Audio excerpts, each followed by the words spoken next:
Today, the International Working Group for Patients' Right to Nutritional Care joins the International Celebration of Human Rights. The Human Rights Day is observed every year on December 10, the day the General Assembly adopted in 1948 the Universal Declaration of Human Rights. On this International Day, we take a moment to express the need to put the human rights-based approach at the heart of clinical nutritional practice.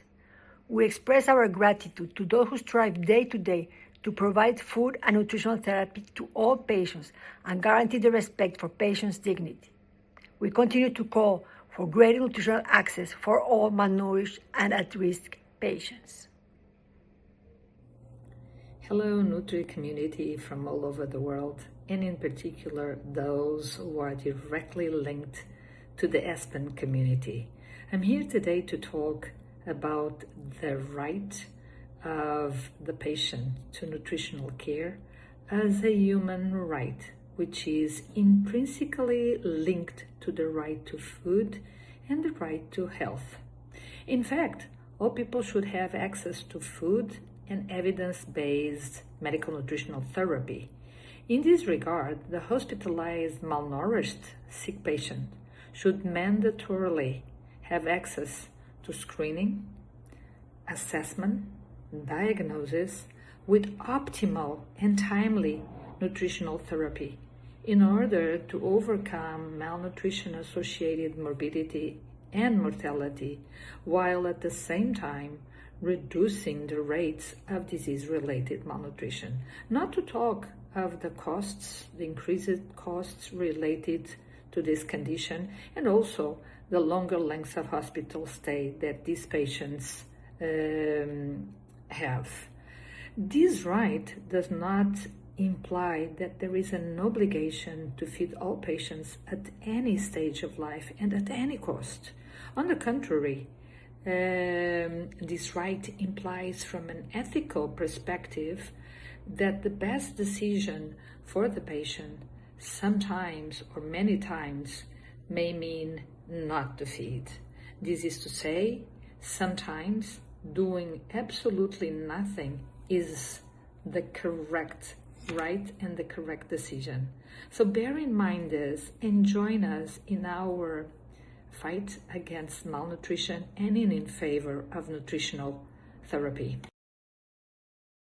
Application of the human rights-based approach to the field of clinical nutrition will contribute to the construction of a moral, political, and legal focus to the concept of nutritional care. Moreover, it will be the cornerstone to the rationale of political and legal instruments in the field of clinical nutrition. On this International Human Rights Day, we want to remind everyone that all patients have the right to access nutritional care. Hi, I'm Radha, Chief Clinical Dietitian, AIG Hospitals, Hyderabad, India, President, Indian Society for Parenteral and Enteral Nutrition. Human rights is essential. There are essentials we all share, the common ground that unites us across differences in race, gender, belief, and background. In a world of uncertainty, human rights remain our everyday constants. When everything feels unstable, your right to safety, to speak freely, and to participate in decisions that affect us become the bedrock of our lives. On the International Human Rights Day, we want to remind everyone that all patients have the right to access to nutritional care. Thank you. Human rights are attainable.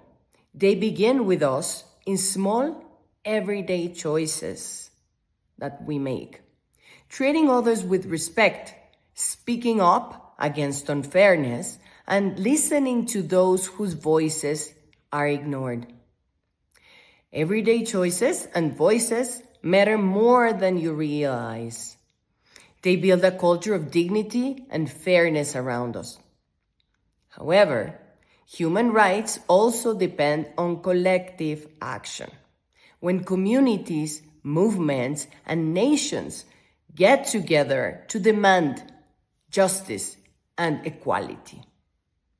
On this International Human Rights Day, we want to remind everyone that all patients have the right to access nutritional care.